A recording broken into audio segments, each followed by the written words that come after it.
J'ai travaillé 30 ans dans une entreprise et je ne me rendais pas compte que j'étais dans un cercle de souffrance. Et en fin de compte, c'était normal pour moi d'être stressée. C'était normal que les gens me parlent mal. C'était normal que j'étais payée cher pour ça. Et je me suis rendu compte que non, c'était pas ce on pouvait faire autrement. Parce qu'on est tellement habitué à avoir du stress qu'on pense que c'est la norme et qu'il faut être là-dedans. Et en fin de compte, non. On peut vivre calmement et avoir des rapports hiérarchiques et professionnels avec ses collègues de façon équilibrée, même avec les clients, sans problématique. J'étais effectivement perdue dans ma vie et puis j'ai vu une possibilité de changer et de retrouver ma joie de vivre. Suite au nouveau départ, au stage de nouveau départ de l'IFAS, je me suis rendu compte qu'il y avait une possibilité d'évolution et de sortir de cette position très négative que j'avais vis-à-vis de la vie. J'ai réalisé que mes croyances sur le travail et sur la relation aux autres n'étaient pas équilibrées. Et la recherche de reconnaissance de l'entreprise, de sa hiérarchie, de ses collègues, touchait plus à une recherche d'amour. J'ai réalisé que que je prenais pas le bon chemin et que c'était pas ce que je voulais maintenant dans ma vie. Donc ça, c'est vraiment une leçon que j'ai comprise grâce aux enseignements que j'ai reçus de l'IFAS.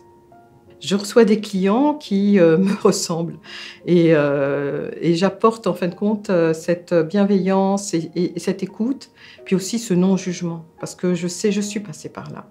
C'est souvent des gens qui ont vécu des choses qui font écho et je les comprends. Donc j'accueille leurs paroles et je leur refais des reflets empathiques pour leur donner de l'espoir et aussi pour leur dire que c'est possible de changer, d'être bien avec soi, bien avec les autres, puis aussi apprendre à se pardonner.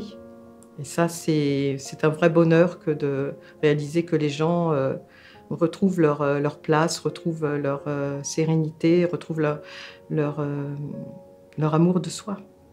Et je pense que c'est ce qui fait justement la spécificité de la Gestalt, c'est toute la relation qu'on crée avec son client, toute la relation humaine, toute cette dimension de respect, de non-jugement et d'interaction.